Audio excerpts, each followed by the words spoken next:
entrevista de hoy tenemos a la crack Clara Espart. Bienvenida. Gracias. Y aprovechamos y agradecer al Centre Natació Mataró por dejarnos grabar en sus instalaciones. Mirad qué vistas. Hemos hecho el esfuerzo de quitarnos las gafas de sol porque hay un resol espectacular, así que tenedlo en cuenta, chicos. Bueno, sin más dilación, vamos a empezar con la primera pregunta. Hablar de Clara Espart es prácticamente obligatorio hablar de tradición familiar deportiva, y para ello vamos a preguntarle sobre cuál es el vínculo de su padre, cómo influyó su padre en el vínculo con el deporte. Adelante, Clara. Gracias. Bueno, para aquellos que no lo sepan, mi padre Chesco Espart fue entrenador de balonmano del Barça durante muchos años.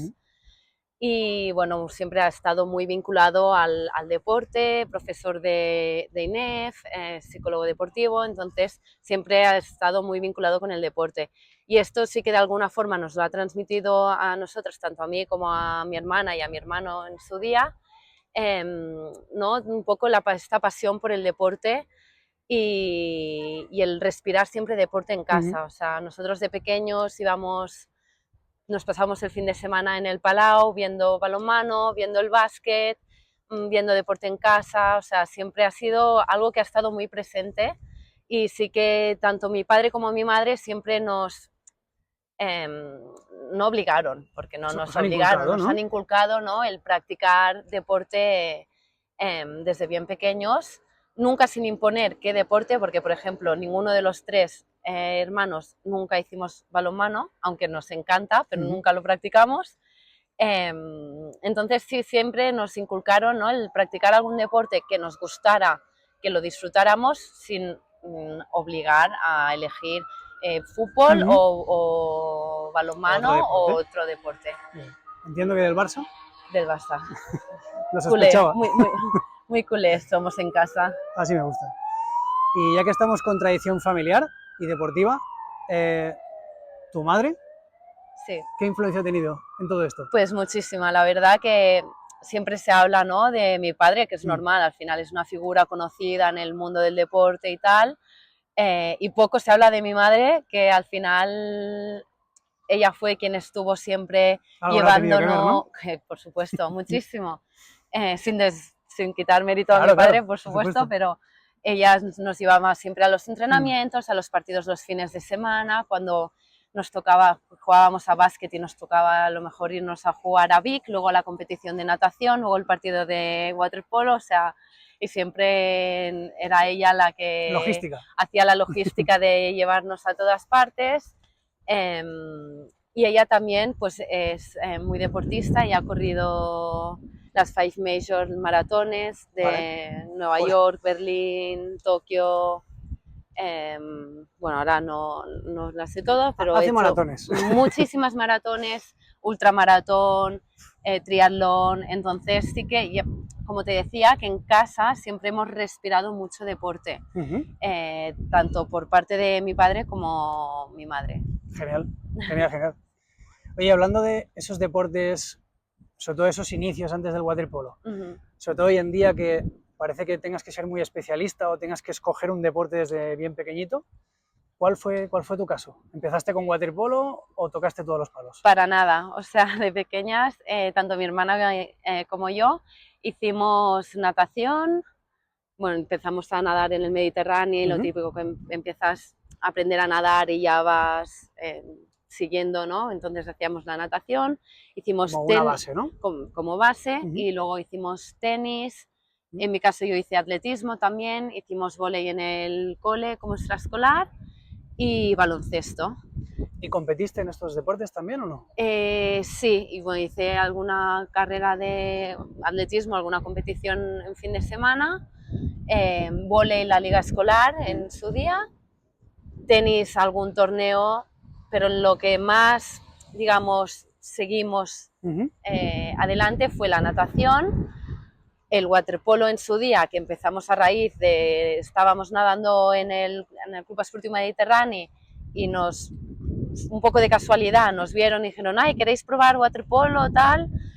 Y como en su momento jugábamos a básquet, pues un poco como decías lo de la transferencia, ¿no? Súper rápido pillamos el waterpolo, porque ya te digo, nadábamos y jugábamos a básquet, y al final waterpolo era un poco de los dos dentro del agua. Entonces, súper rápido, tanto mi hermana como yo, destacamos porque veíamos el juego, al final, comparado con el básquet, el waterpolo es un deporte más lento, al haber el factor del agua. Entonces, claro, entendimos el juego súper rápido, veíamos muy bien la visión del juego, el manejo con el balón, al final, bueno, pues es lo que decimos, practicar más de un deporte, aprendes muchísimas cosas que luego puedes aplicar a tu deporte, y ya no solo practicando, sino también viendo. O sea, al Te da final más habilidades, otros te da gestos muchas técnicos que puedes aplicar al waterpolo. Totalmente. Lo que se llama la transferencia. Totalmente. Entonces yo creo que es fundamental el tocar más de un deporte en edades tempranas, que al final estás desarrollando muchísimas habilidades, que no solo es enfocarte o especificarte con un deporte, que al final no, a lo mejor pierdes un poco esta transferencia que te puede dar muchísimas cosas. Incluso se ha dado, ¿no?, en el waterpolo gente que desde pequeña ha hecho waterpolo, pero que no se ha trabajado bien la base de la natación y después llegan incluso a primeros equipos y tienen carencias técnicas. Totalmente. O sea que, tomad nota, chicos. Sí. ¿Qué más? Podríamos hablar también de esa típica comparativa. Vamos a hablar de, bueno, esa comparativa a veces un poco odiosa en el mundo mediático de, vuelvo a lo mismo, intentar comparar constantemente unos con otros, hermanos con hermanos, hermanas con hermanas, hijos con padres. En este caso, ya que hemos hablado de los orígenes y de la familia Espar, vamos a ver si podemos aislar el apellido solo un momento y nos cuentas quién es Clara. Vale. Sí que es verdad que al final, pues ser una familia de deportistas es lo que tiene. Y más que nada es esto, siempre te influye, te ponen en el pack de, ay, las hermanas Espar, o Clara Espar, hija de Chesco Espar, hermana de Ani Espar, y al final es un poco, no, como, bueno, ya yo soy Clara, ¿no? Al final también nosotros mismos nos vamos poniendo etiquetas de, pues soy Clara Espar, hermana de Ani, jugadora de waterpolo de tal club, ¿no? Y al final, algo que llevo intentando hacer desde hace unos años es ser yo misma sin todas estas etiquetas, que fue algo que tuve que aprender a hacer cuando dejé la selección.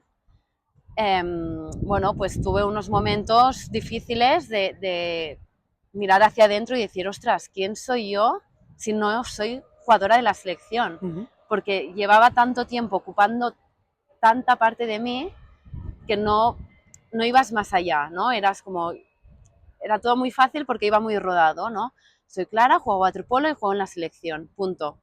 Y entonces sí que es algo que a veces olvidamos, y ya ahora hablábamos del apellido, ¿no? Pero también quería incluir esto un poco, lo de las etiquetas, que bueno, que yo creo que muchos deportistas sufren en algún momento, ¿no? De saber qué identidad tienen fuera de la identidad deportiva. Y es algo pues que estoy trabajando, y yo te puedo decir que Clara pues es una chica deportista que le gusta mucho viajar, le gusta mucho aprender y ya está, o sea... Que no es poco. Que no es poco, pero y eso bueno... está genial. Sí, totalmente.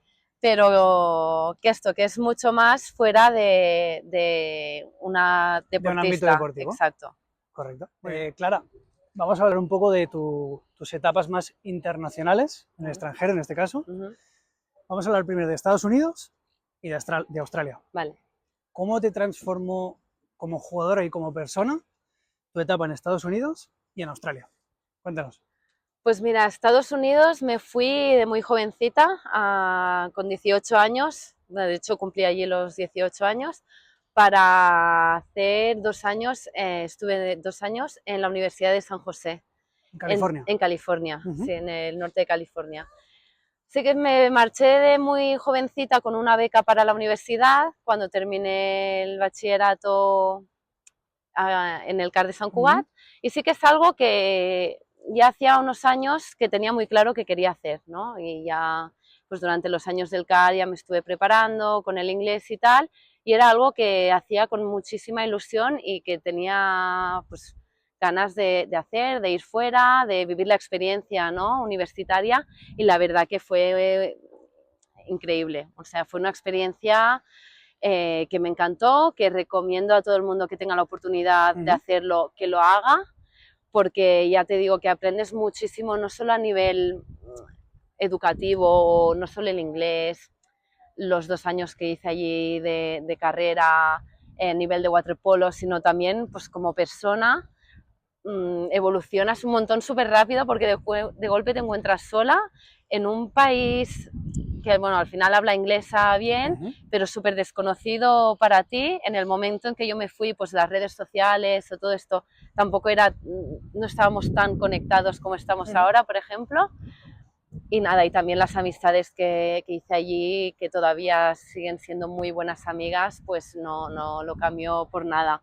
Sí que es verdad que decidí luego, después de estar allí 2 años, quedarme en Barcelona y terminar mis estudios aquí por el tema de la selección, ¿no?, para poder estar aquí, poder estar entrenando con la selección durante el año, pero sin duda es una experiencia que repetiría y que me alegro muchísimo de haber vivido. O sea, confirmas que te gusta viajar.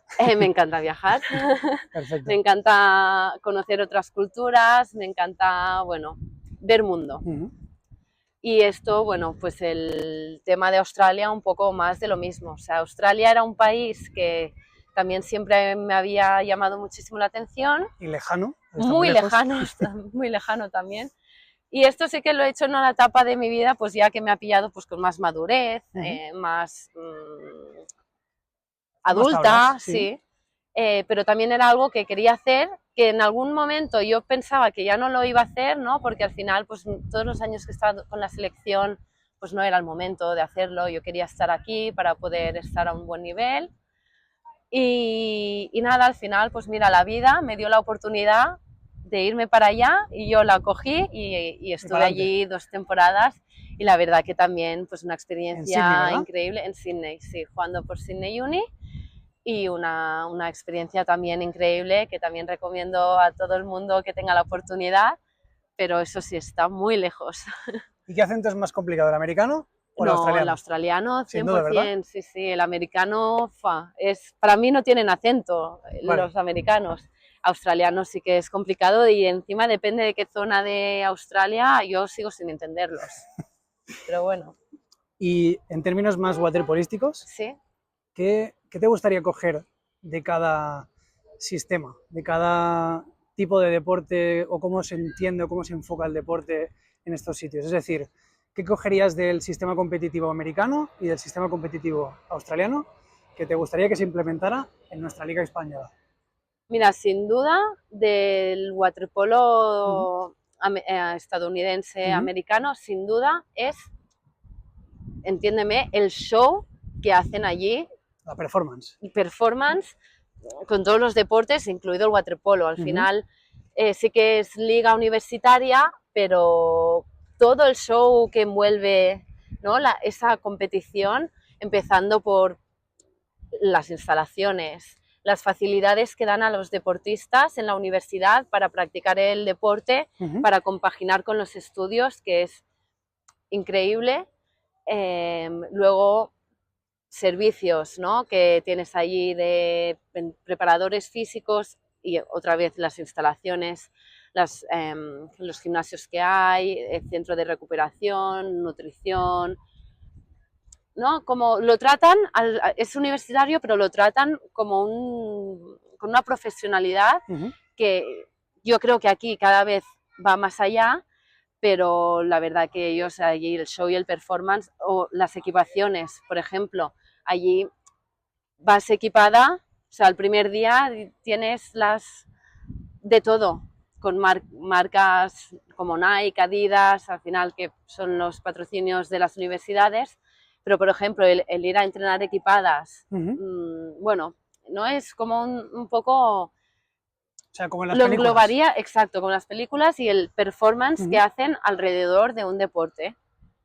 Y en waterpolo en Australia, por ejemplo, lo que me gusta es el sistema que tienen de liga allí. Sí que es verdad que hay menos equipos y el tiempo es más reducido, pero te da mucha flexibilidad a la hora de poder dedicarte a otras cosas, ¿no? Vale. Puedes trabajar. O sea, facilidades para compaginar. Exacto, estudios, hay más facilidades trabajo, para compaginar. deporte. Pues, exacto, totalmente. Y claro, Australia es un país muy grande, la competición es nacional, entonces hay equipos a lo mejor de Perth que solo irte hasta Perth son 5 horas de vuelo. También está muy lejos. Muy lejos, entonces allí lo que hacen es que juntan partidos en fines de semana o en 4 días, entonces haces el viaje de Perth y allí ya juegas todos los partidos que tienes con los equipos de Perth, también para reducir costes, etc, etc. Vale. Y hilándolo un poco con la formación, que es lo que has dicho también, por el motivo por el cual te fuiste a Estados Unidos, incluso a Sydney, hasta donde yo sé, carrera en turismo internacional, máster enfocado hacia eventos y también hacia comunicación de marca. Toda esa formación es como una preparación para tu futuro, es algo ya presente, vas a transicionarlo. Cuéntanos un poco. A ver, ideal sería transicionarlo, que es un poco lo que estoy haciendo ahora, ya que aparte de estar jugando por el Mataró ahora mismo, en mis 2 últimas temporadas en Australia empecé a trabajar en Cap 7, Cap 7 Australia, y lo estoy continuando ahora en remoto. Entonces es un poco transición, sin a lo mejor acabar de aplicar, ¿no?, los estudios. Yo creo que al final los estudios son una base que te dan para luego poder ir buscando oportunidades, implementando lo que has aprendido, pero aprendiendo también muchísimo más. Entonces, ya te digo, llevo 2 años aprendiendo muchísimo en Cap 7, con roles pues de account manager, sí que involucrada en temas de eventos y tal también cuando ha sido necesario. Y la clara del futuro no lo sé, la verdad. Si ahora me dices dónde te ves en 5 años, no lo sé. No te puedo decir, porque sí que es verdad que, bueno, a veces tienes todo muy planificado y piensas que vas a hacer esto y lo otro, y luego viene la vida y te dice, no, por aquí no es. Correcto. Y por allí es. Entonces yo estoy ahora tomándomelo así, hacia donde me lleve la vida y ya está. Y sé que estoy preparada de sobras para lo que me venga. Yo creo que hay que estar preparado. Totalmente. Y también dejarse llevar. Totalmente. Son un poco las dos. Sí, un poco de las dos. Pues genial, me parece fantástico. Vale, Clara, nos centramos en clubes, en equipos. Vale. ¿Qué circunstancias, qué contextos, qué ha ido marcando tu vida para que hayas decidido ir pudiendo probar y jugar en tantos clubes y tan importantes? Bueno, creo que siempre que he elegido cambiar de club, ¿no? Partiendo de la base que el Club Esportiu Mediterrani es el club donde aprendí a jugar y en el que he estado la mayoría de años de mi carrera deportiva, creo que las veces que he decidido cambiar y en su día jugar en el Sabadell o en su día, como es ahora, jugar para el Mataró, han sido un poco decisiones más a nivel de aspiraciones, no tanto como por tema de contratos. Al final nunca me he movido por temas económicos. Yo siempre he defendido jugar a waterpolo y estar donde estoy bien. ¿No? O sea, siempre he priorizado el bienestar y el proyecto y el grupo, más que un tema económico de que aquí me pagan 10 euros más, ¿no? Entonces, siempre bueno, en su día cuando decidí jugar para el Sabadell, fue un poco porque el proyecto deportivo que tenían o que Nani Guiu me vendió era un proyectazo, y tener la oportunidad de formar parte de ese proyecto y de ese equipo para mí era algo que tenía que aprovechar. No podías dejar escapar. Para nada, y súper afortunada de haber podido tener esa oportunidad. Al igual que al cabo de unos años decido volver al Mediterráneo, pues porque creo yo que como profesional o para mi trayectoria y mi recorrido es la mejor opción para mí en ese momento. Y igual que ahora, pues he tenido la oportunidad de venir aquí y jugar para el Mataró esta próxima temporada, y es también un poco pues por motivos o aspiraciones más a nivel personal, que al final pues ya vas llegando, ¿no? O crees que creo que estoy llegando hacia el final de mi carrera deportiva y en el Medi, que es el club de mi casa, de mi vida, estaba genial, o sea, no es que me mueva por no estar bien allí, sino un poco por aspiraciones. No quería dejar de exprimir al máximo mis últimos años como deportista profesional, y entonces aquí el proyecto que tiene Mataró con Dani Ballart me resultó muy atractivo, y el poder pues volver a competir Champions y aspirar por títulos era algo que no quería retirarme, que no estoy hablando de retirada ni mucho menos, todavía, pero que era algo, ¿no?, que quería volver a vivir como deportista ahora en una etapa más madura o con más experiencia. Muy bien. Y hablando de títulos de distintos clubes, ¿cuáles crees que han sido los que más han marcado en ti?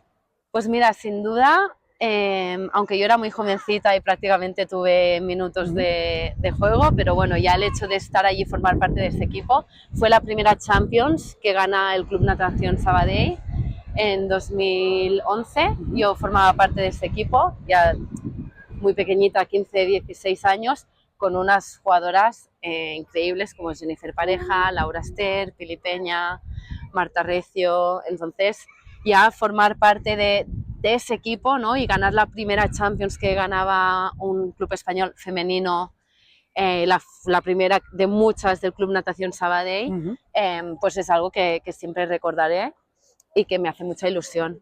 Y luego no son tanto títulos, pero sí que es verdad que con mi club, el Club Esportiu Mediterrani, cada pequeña victoria o morder a un equipo grande, como en su día recuerdo todavía que en 2020 ganamos al Sabadell en casa, o en 2022 forzamos un tercer partido de playoff con el Sabadell. Para mí también estos son momentos únicos que tienen muchísimo valor y que siempre recordaré muchísimo, ¿no? No es un título, pero para mí era casi como ganar un título. Y una pregunta o mejor dicho, una cosa que te dije que a ver si nos podías compartir hoy aquí con nosotros, es a ver si puedes compartirnos una anécdota que no hayas dicho mucho por ahí y que creas que puede sorprender a la gente que nos esté escuchando. A ver, anécdota que no me comprometa, pocas. Bueno, si te la quieres jugar, adelante, sí.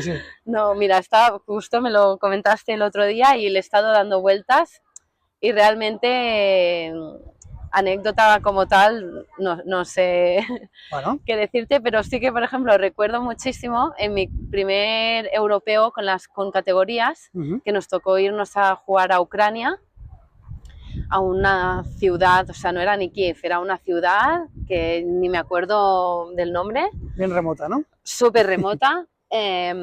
Jugamos la final contra Rusia, con todo incluido, bueno, ¿vale? Perdimos la plata, o sea, perdimos el oro. Como la sincro ha pasado, ¿no? A veces, con el tema de arbitrajes. Exacto. Bueno, ahí lo dejamos. Sí, arbitrajes, bueno. Vale. Sí. Pero bueno, en la piscina había unos trampolines de saltos. Vale. Y entonces, cuando ya acabamos de competir, pues decidimos ir a saltar a los trampolines. Sin ¿Altura olímpica? Altura olímpica. Entonces, vale, bueno, pues yo, súper animada, con poco conocimiento, me salté con una compañera, Paula Chillida, que ya no juega. Pero no la bueno, comprometemos tampoco, ¿no? Si lo decimos ahora. No, que va. Y vale. ella lo hizo bien, la que no lo hizo bien fui yo. Ella saltó bien como se tiene que saltar. De palillo, entrada limpia, ¿no? Y yo salté, bueno, pues como no se tiene que saltar. Vale. Aterrizando de plancha, de espalda a culo. Bueno, horrible. Todavía lo recuerdo a día de hoy. Pensaba que me había quedado en silla de ruedas, porque del impacto al primer momento no podía respirar, no sentía las piernas, y luego pues me tocó viajar desde muy lejos y muchos aviones con todo el culo y la espalda moratones. Entiendo, ¿no? Y disimulando, por supuesto. Pero la bronca de mi hermana sí que me la llevé. que estaba allí. Pero sí, sí. Bueno, pues tengo que decir que no eres la única que ha hecho eso. Me lo creo, Ya está. me lo creo. En términos de finanzas, se dice que una de las mejores inversiones es el oro y la plata. Y de esto la selección española femenina sabe un rato. Pero más allá de esos títulos, ¿cuáles han sido esas vivencias más intensas con la selección española? Cuéntanos. Pues mira, la verdad que siempre que estamos con la selección, esos meses son súper intensos, muchísimas emociones, muchísimos nervios. Entonces, más allá, como tú dices, del oro, las platas, los resultados, pues las vivencias, por ejemplo, de estar concentradas todas juntas en Sierra Nevada, sufriendo muchísimo. Todavía recuerdo la primera vez que subimos el Pico Veleta, que fue durísimo.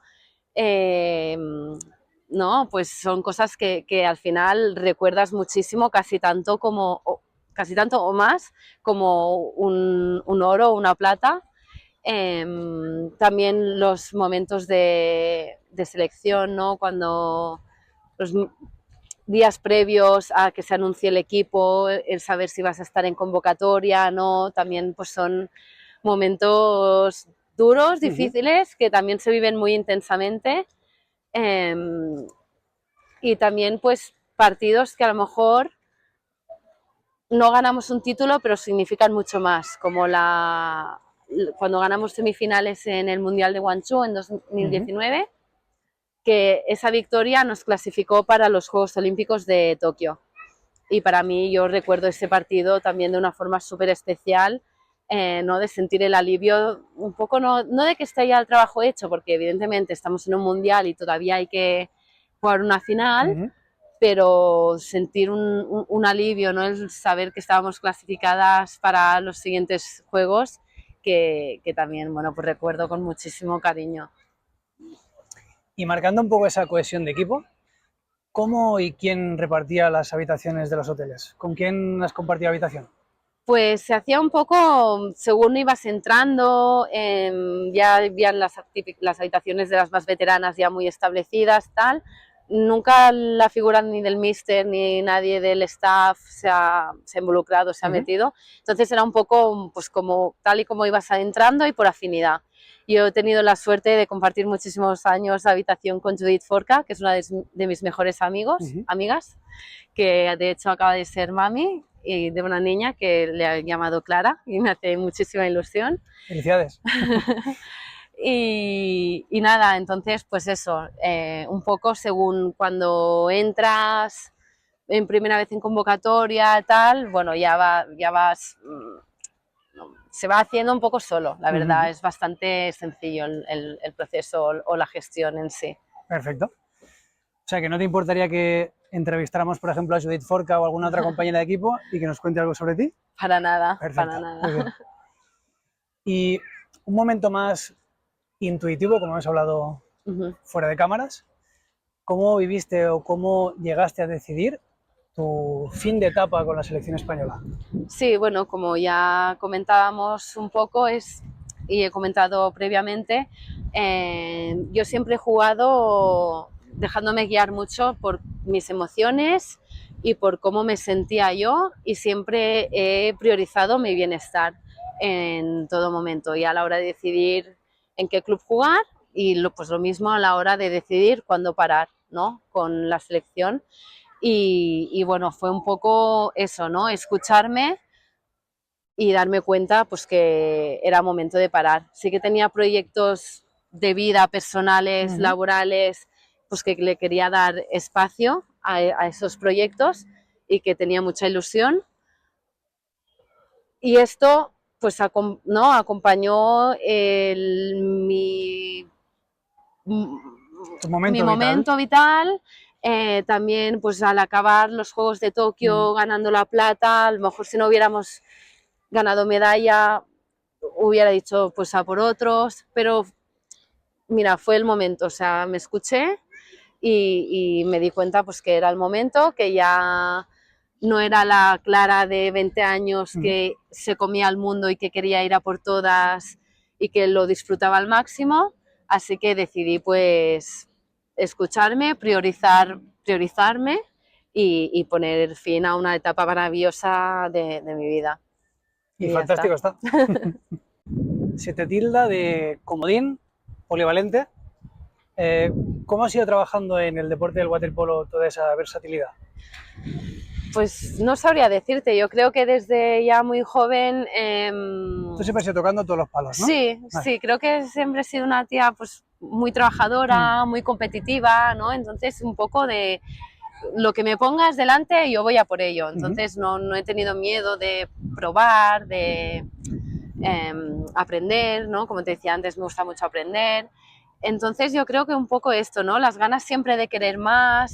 Sí que es verdad que cuando era más joven el hecho de ser polivalente no me gustaba, porque yo lo veía como, ostras, vale, sí, puedo hacer muchas cosas, pero no soy muy buena en ninguna, ¿no? Yo lo veía un poco así, pero realmente con la madurez y los años, pues he visto que para nada, que era una suerte, ¿no? El poder ser una jugadora polivalente, el ser, a lo mejor no soy la más rápida, pero soy rápida, a lo mejor no soy la que más fondo tiene, pero tengo fondo, lo mismo con la fuerza, el lanzamiento. Entonces, creo que es algo que el waterpolo actual necesita, ¿no? No ser tan enfocada, ¿no? Una jugadora solo de 4 o 5, lanzadora. Creo que si puedes dar más, pues es importante y al final en cualquier equipo vas a tener sitio, ¿no? Por si eres una jugadora que puedes jugar por el arco, defender a la boya si es necesario. Totalmente. Hacer una doble boya, y creo que el waterpolo también está evolucionando hacia ese tipo de juego. Así que nada, yo pues porque siempre lo que me han puesto delante he ido a por ello. Entonces un poco supongo que así ha sido como he llegado a ser una jugadora polivalente y con experiencia. Pues me lo dejas en bandeja porque, bueno, bienvenida al Mataró. Podemos decir que esto es presente y esperemos que seguramente futuro. Háblanos un poco del proyecto. ¿Cómo se ha reforzado el Mataró? ¿Cuál crees que va a ser tu papel? ¿Qué aspiraciones tiene el club en esta temporada 2025-2026? Vale, bueno, empiezo por las aspiraciones. Creo que tanto el club como Dani como el equipo siempre tiene aspiraciones de ser un equipo que está compitiendo para los títulos a todos los niveles. Entonces creo que un poco de aspiración personal, tanto como el club, es estar en todas las finales, tanto a nivel nacional como europeo. La verdad que el club, el equipo se ha reforzado con Ana Gual, jugadora que ahora ha estado las últimas temporadas en Italia, una jugadora con muchísima experiencia, muy inteligente, muy buen lanzamiento. Y luego con dos extranjeras, Tilly Kearns, boya australiana, para mí en el top 3 después de Maika y Paula, la mejor boya del mundo, una jugadora súper completa, rápida, buena defensora, y con una jugadora americana, Jewel Rowan, que viene de Stanford, de selección americana y perfil pues muy jugadora muy americana, también polivalente, rápida, buen lanzamiento. Entonces creo que con estos fichajes y manteniendo el bloque como ha mantenido el bloque del año pasado con Mariona Tarrea en la portería, jugadoras con mucha experiencia como Clara Cambrai, Silvia Beño, y jugadoras jóvenes con mucho talento como puede ser Martina Clavería o Keral, bueno, creo que podemos ilusionarnos, ¿no? Y poder estar pensando en finales para esta temporada. Pues adelante, buena suerte. Volvemos Gracias. un momento a apartado selección española, Vale. pero más para el futuro, para las futuras generaciones.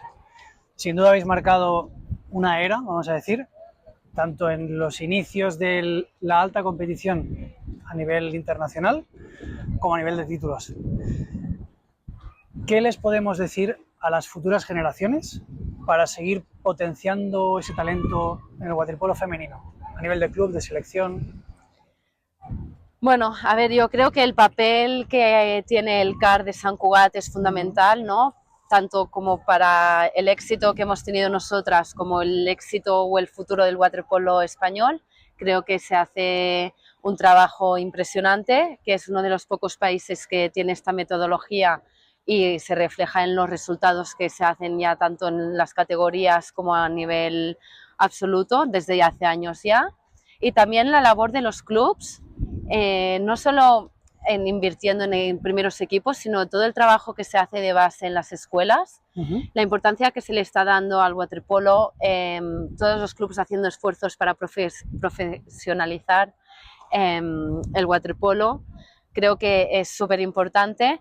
Y algo que me gustaría ver es hacer un poco más espectáculo o ¿no? un poco más performance, como te comentaba antes de cómo lo hacen Estados Unidos, de potenciar la liga. Al final tenemos la mejor liga del mundo aquí en España, sin duda alguna, tanto femenina como masculina. Y jolín, pues sacar un poco de provecho, ¿no? y valor y orgullo, y estaría bien pues conseguir a lo mejor más sponsors fuertes, poder hacer partidos en directo en fines de semana, Sport3, Teledeporte, ya no solo las grandes competiciones como son Copa del Rey, de la Reina o playoffs, sino pues partidos también de liga. Cada vez más hay más igualdad, más rivalidad, tanto del 1 al 4 como del 5 al 8 como del 9 al 12, o sea, al final hay partidos súper reñidos y nada, y llenar las piscinas también súper importante, ¿no? Dar